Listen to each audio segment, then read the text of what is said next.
Hello friends. आज हम बात करने वाले हैं क्लास 12th बायोलॉजी का जो पहला चैप्टर चल रहा है पुष्पीपाद फॉर्म में लैंगिक जनन। इसका आज का हमारा जो टॉपिक रहेगा वो टॉपिक रहेगा परागण। फ्रेंड्स, हम परागण को समझेंगे कि परागण किस प्रकार से होता है, यह कितने प्रकार का होता है और किन किन माध्यमों से होता है। तो फ्रेंड्स, आज की क्लास हमारी परागण के ऊपर रहने वाली है। तो हमारा आज का टॉपिक है परागण।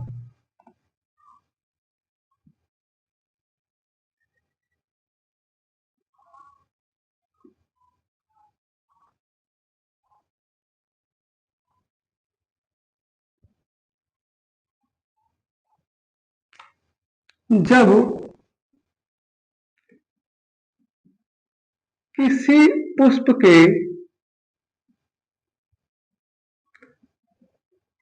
परागकोश में स्थित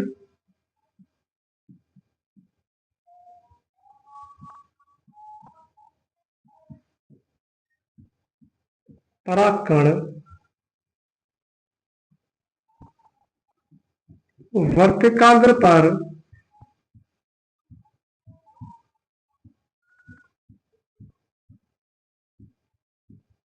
चले जाते हैं तो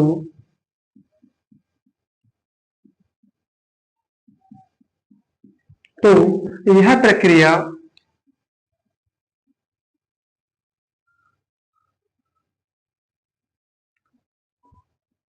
परागण कहलाती है।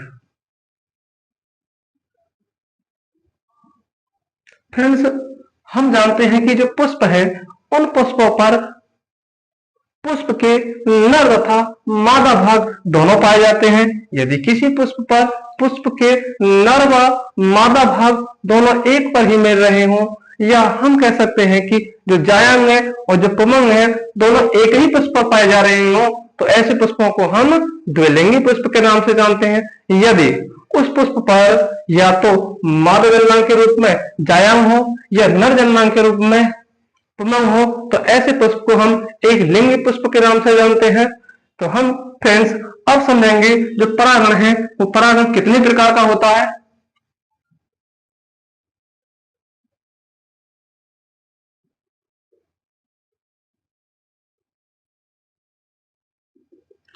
परागण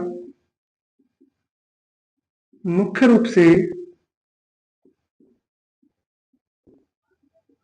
दो प्रकार का होता है।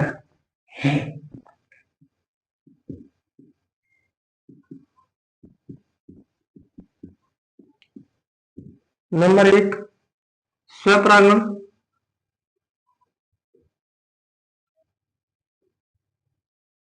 नंबर दो, पर परागण। फ्रेंड, स्वपरागण को अंग्रेजी में सेल्फ पॉलिनेशन,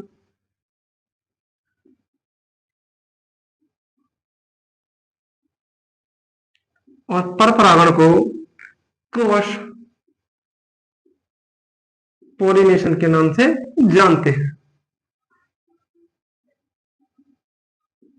फ्रेंड, हम जब स्वपरागण की बात करते हैं तो इसमें जो पुष्प है और पुष्प के नर जन्मांग के रूप में जो पुमंग है, और पुमंग की इकाई को हम परागकोश या पुंकेसर के नाम से जानते हैं।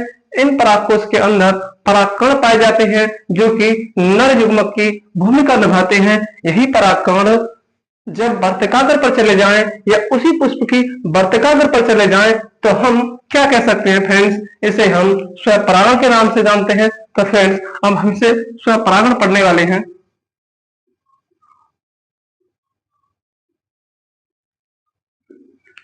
जब किसी पुष्प के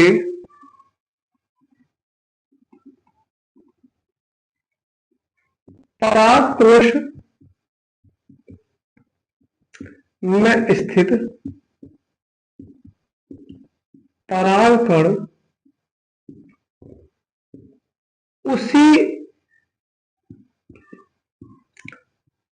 पुष्प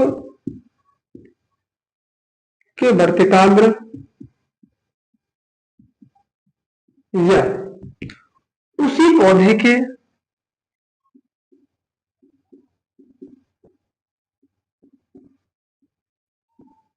किसी अन्य पुष्प के वर्तिकाग्र पर चले जाते हैं तो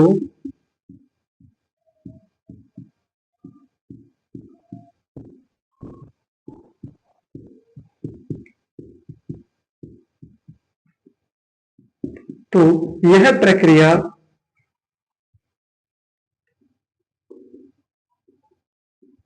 स्वपरागण कहलाती है।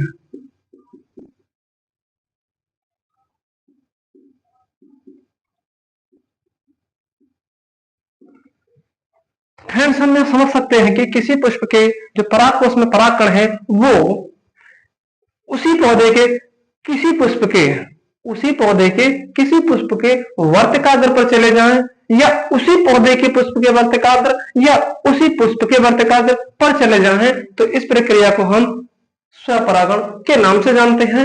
यह स्वपरागण भी दो प्रकार का होता है। नंबर एक, स्वयुग्मी परागण और नंबर दो, सजातीय परागण। तो फ्रेंड्स, हम इसमें स्वयुग्मी परागण को देखें तो फ्रेंड्स कुछ इस प्रकार से है। तो नंबर एक पढ़ने वाले हम पहले स्वयुग्मी परागण। फ्रेंड्स, जब पुष्प के परागकोश में स्थित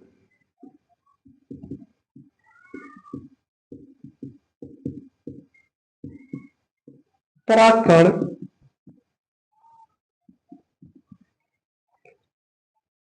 उसी पुष्प के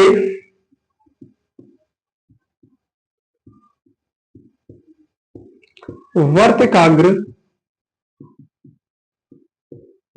पर चले जाते हैं तो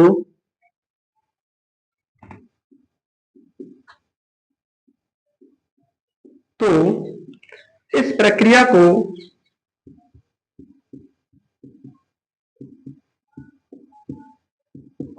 स्वयुग्मी परागण कहते हैं। फ्रेंड्स, हम इसे डायग्रामिक रूप में देखना चाहें या समझना चाहें तो वो कुछ इस प्रकार से है।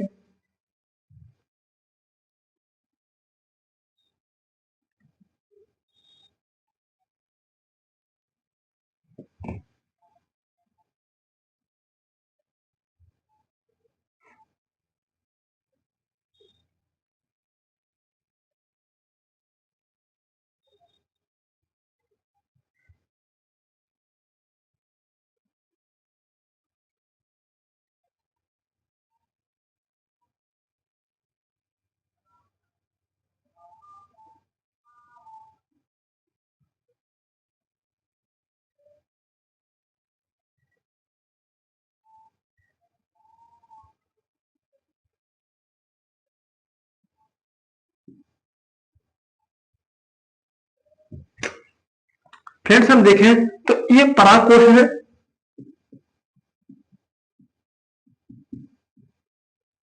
और परागकोश के अंदर छोटे छोटे महीन परागकणों के रूप में नर युग्मक पाए जाते हैं।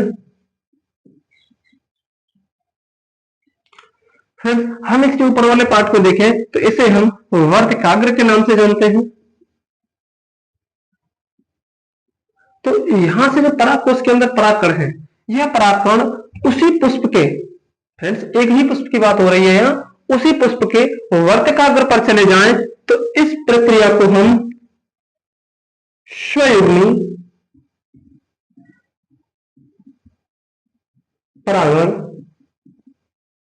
के नाम से जानते हैं। तो फ्रेंड्स, एक बार हम समझे इसे, जब पुष्प के परागकोश, तो जब पुष्प के परागकोश में स्थित परागकण, तो ये फ्रेंड्स पुष्प है और पुष्प का ये परागकोश है और इसी के अंदर छोटे छोटे महीन बहुत छोटे छोटे परागकण भरे हुए हैं उसी पुष्प के। फ्रेंड्स, ये एक ही पुष्प है, उसी पुष्प के वर्तिकाग्र पर चले जाते हैं, तो यहां से होकर परागकण वर्तिकाग्र पर चले जाते हैं, तो इस प्रक्रिया को हम स्वयंगी परागण के नाम से भी जानते हैं। तो फ्रेंड्स, हम अब इसके दूसरे पार्ट यानी कि सजातीय परागण को समझने वाले हैं।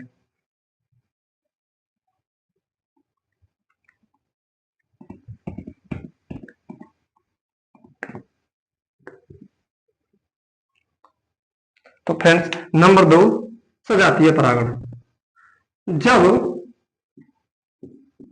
पराग कोश में स्थित परागकण उसी पौधे के किसी अन्य पुष्प के वर्तिकाग्र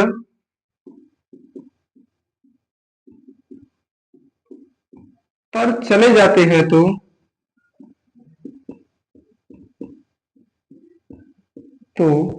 इस प्रकार के परागण को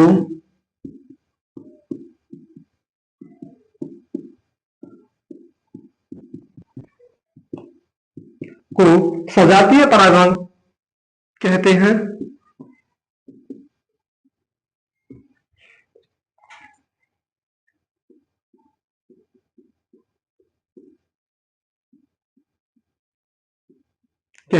तो फ्रेंड्स, अगर हम इसके डायग्रामिक रूप को समझना चाहें तो वो कुछ इस प्रकार से है।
फ्रेंड्स, हम देखें तो ये किसी एक ही पौधे के दो अलग अलग पुष्प है। फ्रेंड्स, ध्यान रखना, इस सजातीय परागण में एक ही पौधे के दो अलग अलग पुष्प हो सकते हैं और ये पुष्प किसी पौधे पर लगे हुए हैं।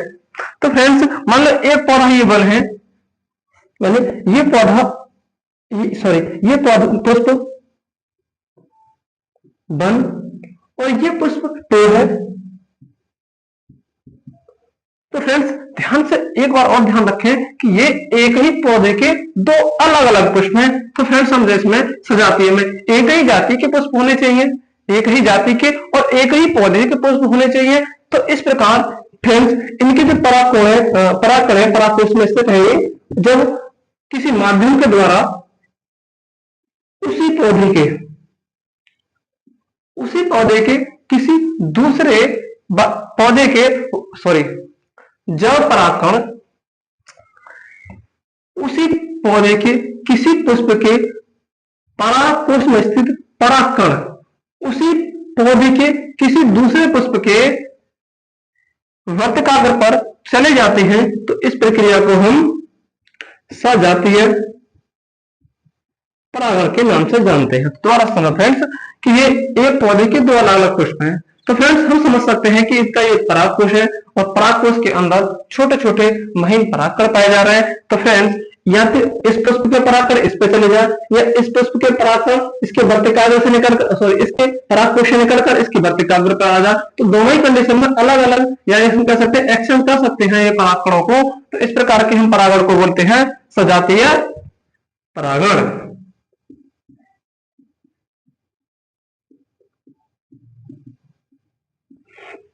तो फ्रेंड्स जब परागकोश में स्थित परागकण, फ्रेंड्स ये परागकोश है और इनमें परागकण भरे हुए हैं, उसी पौधे के, फ्रेंड्स एक ही पौधा होना चाहिए, उसी पौधे के किसी अन्य पुष्प के वर्तिकाग्र पर चले जाते हैं तो इस प्रकार के परागण को हम सजातीय परागण के नाम से जानते हैं।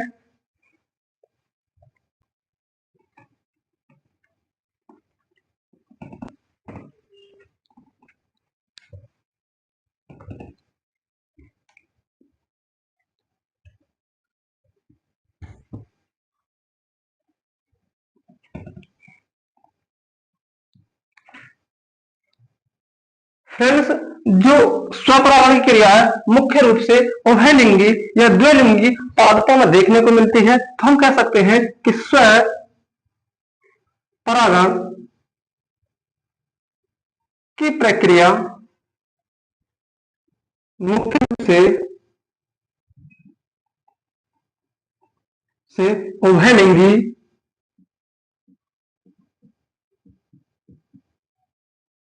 या द्विलिंगी पादपों में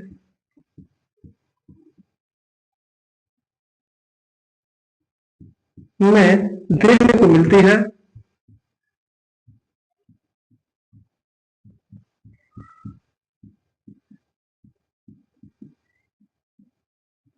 जैसे मटर, गुड़हल आदि।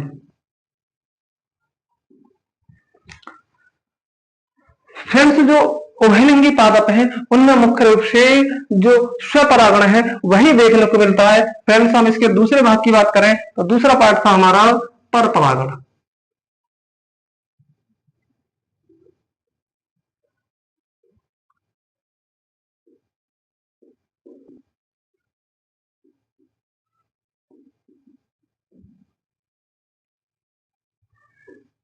फ्रेंड्स हम परागण की बात करें तो कुछ पर परागण इस प्रकार से हैं, जब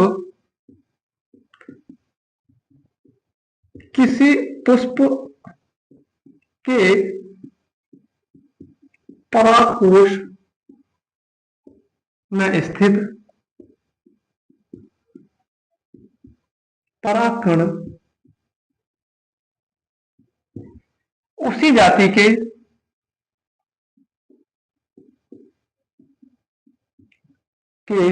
किसी अन्य पौधे के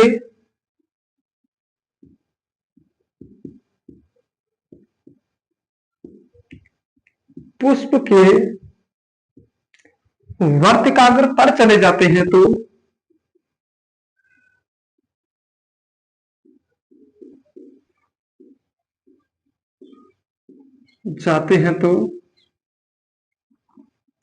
इस प्रक्रिया को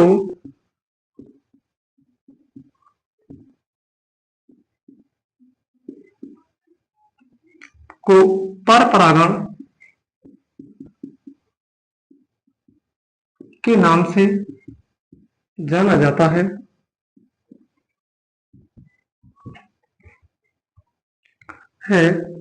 फ्रेंड्स ऐसे जो परागकण होता है ये परागकण बहुत हल्के होते हैं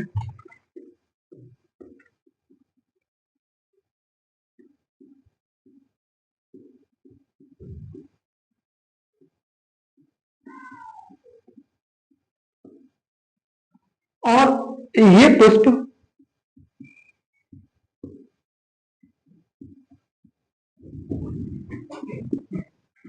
मुख्य रूप से एक लिंगी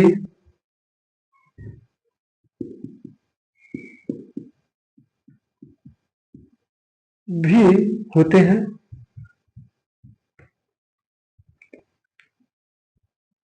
फ्रेंड्स हम इस पर परागण के प्रारूप को अगर चित्रीय रूप में देखें तो कुछ इस प्रकार से है।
फ्रेंड्स, ये एक ही जाति के, हम कह सकते हैं एक ही जाति के दो अलग अलग पुष्प बनाए गए हैं।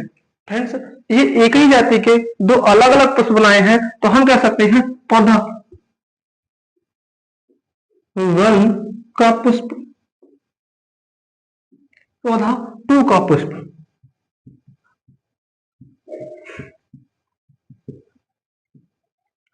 तो फ्रेंड्स, हम देखें तो इसके हम ऊपर वाले पार्ट को वर्तिकाग्र के नाम से जानते हैं, और इस वाले पार्ट को परागकोश, और परागकोश के अंदर फ्रेंड्स परागकण पाए जाते हैं। फ्रेंड्स, इसमें हम देखें, अगर किसी पुष्प की संरचना को हम ध्यान से देखें तो किसी भी पुष्प के पास में यदि एक लिंगी पुष्प है वह, तो उसके पास में या तो पुष्प का मादा भंग जायांग होगा, यदि वह पुष्प द्विलिंगी है तो उस पुष्प के पास में पुष्प के दोनों भाग मादा पार्ट के रूप में जायांग, जबकि नर पार्ट के रूप में पुंभंग पाया जाएगा। तो फिर से अलग अलग दो पुष्प हैं, अलग अलग पुष्प हैं, और अलग अलग पौधे के दोनों ही पुष्प हैं। तो फ्रेंड्स, हम देखें तो इस पुष्प के, मान लो इस पुष्प के जो परागकण है वो परागकोश से निकलकर किसी दूसरे पुष्प यानी कि उसी जाति के किसी दूसरे पुष्प के वर्तिकाग्र पर चले जाएं,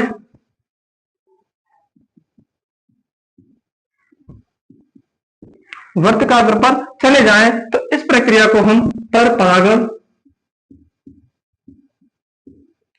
के नाम से जानते हैं। तो फ्रेंड्स, जब किसी पुष्प के, ये पुष्प है और इस पुष्प के परागकोश में स्थित परागकण, इसके अंदर परागकण है उसी जाति के किसी अन्य पुष्प के, उसी जाति के किसी अन्य पुष्प के वर्तिकाग्र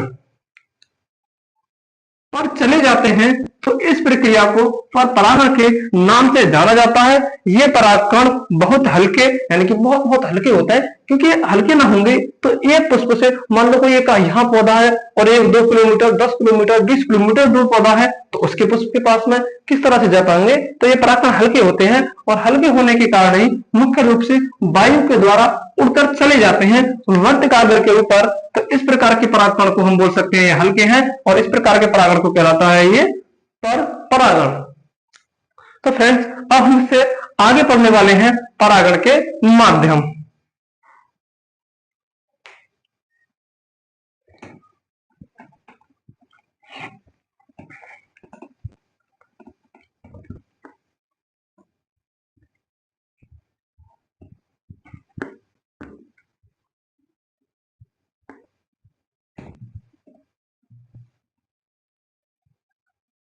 फ्रेंड्स, इनके परागण के माध्यमों को देखें तो परागण के मुख्य 3 माध्यम होते हैं।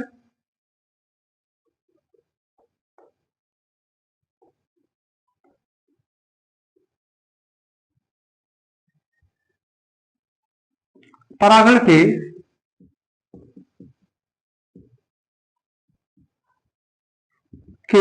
मुख्य 3 माध्यम होते हैं। इन माध्यमों के द्वारा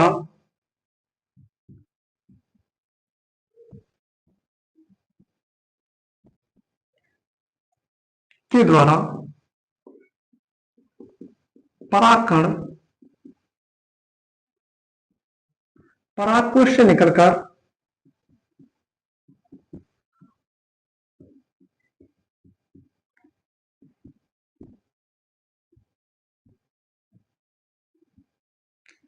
वर्तिकाग्र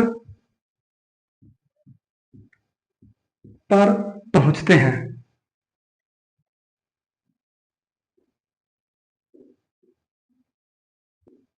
तो फ्रेंड्स, जो परागकण पाए जा रहे थे पुष्प के परागकोश में, तो वहां से निकलकर वो 3 माध्यमों के द्वारा किसी पुष्प के वर्तिकाग्र पर पहुंचते हैं। वो कौन कौन से माध्यम हो सकते हैं? नंबर 1,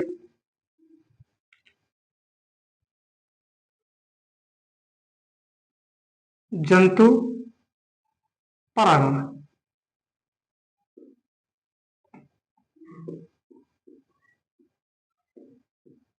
जब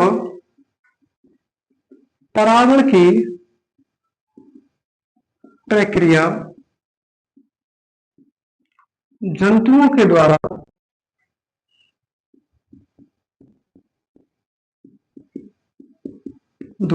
संपन्न होती है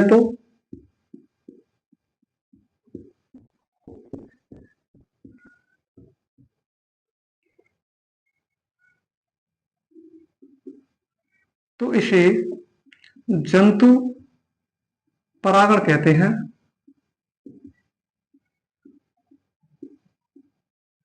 ये परागकण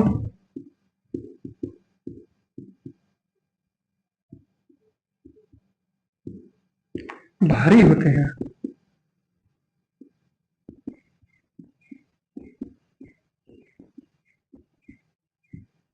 जैसे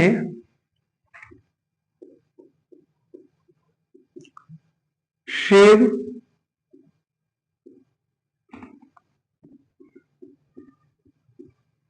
सेब,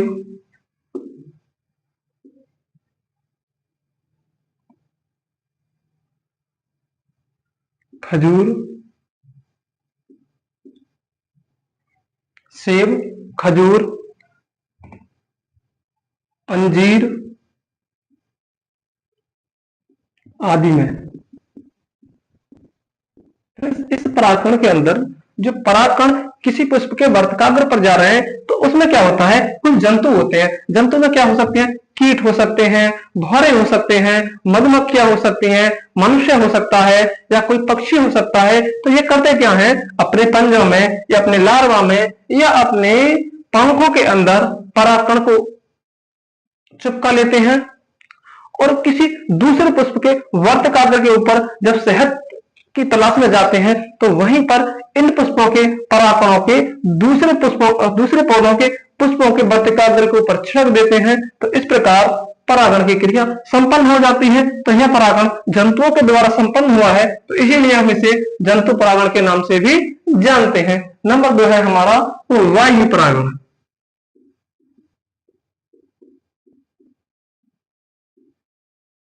जब परागण की क्रिया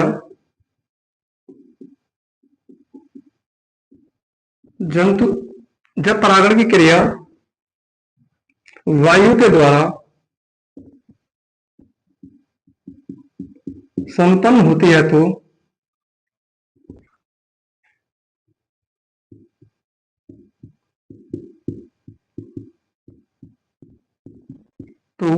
इस प्रकार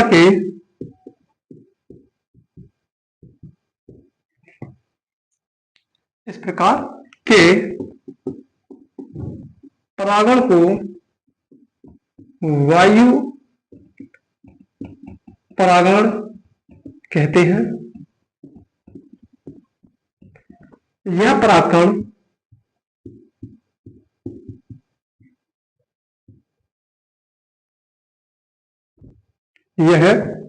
परागकण जंतु परागण की तुलना में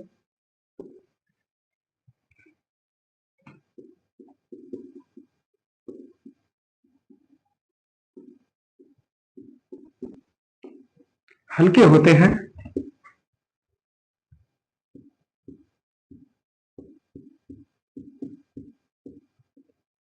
और आसानी से उड़कर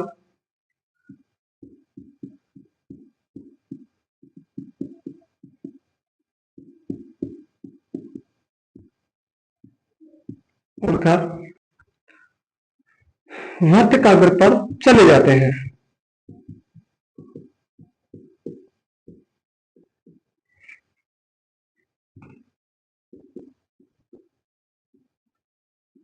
जैसे मक्का, बाजरा,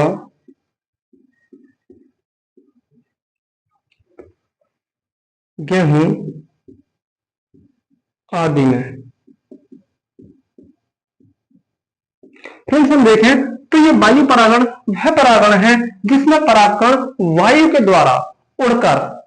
द्वारा उड़कर किसी पुष्प के वर्तकाग्र पर चले जाएं तो इस प्रकार के परागण को हम बोलते हैं वायु परागण। क्योंकि क्योंकि फ्रेंड्स ये परागकण वायु में उड़ के जा रहे हैं, तो उड़ के जाने के लिए इन्हें वायु की आवश्यकता होती है, और वायु में जब उड़ेंगे तो ये थोड़े हल्के होने चाहिए। अगर हल्के ना होंगे तो वायु में आसानी से उड़ नहीं पाएंगे तो परागण की प्रक्रिया भी नहीं हो पाएगी। तो ये पौधे हैं हमारे पास में मक्का, बाजरा, गेहूं, तो ये ऐसे पौधे हैं इनमें जो परागण की प्रक्रिया है वह वायु के द्वारा ही संपन्न होती है। तो तीसरा परागण का माध्यम है हमारे पास में जल परागण।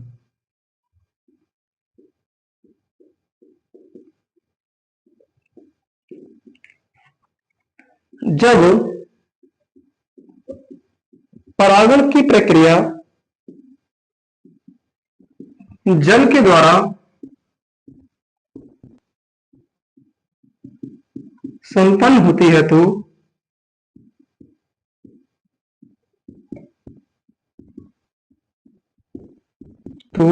ऐसे परागण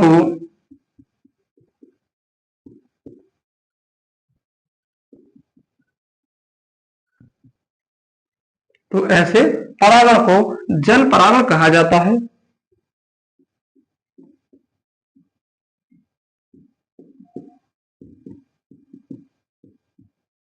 ये परागकण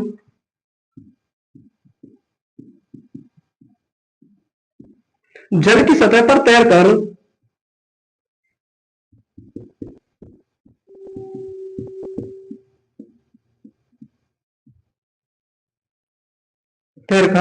किसी दूसरे पुष्प के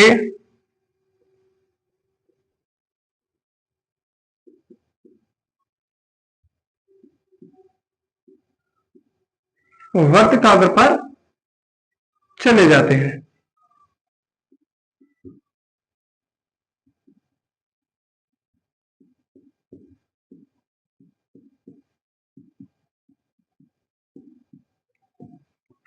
चले जाते हैं। तो फ्रेंड्स जो जलीय पौधे हैं जैसे कि वेलस्नेरिया,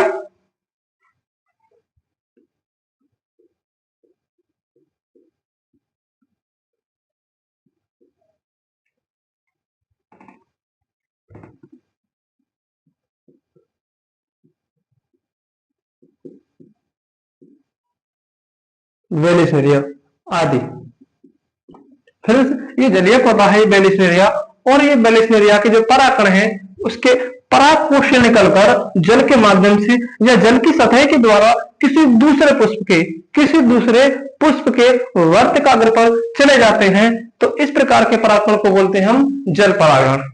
फ्रेंड्स अब बताएं हमारी जो आज की क्लास है वो आपको कैसी लगी, आप कमेंट करके जरूर बताएं।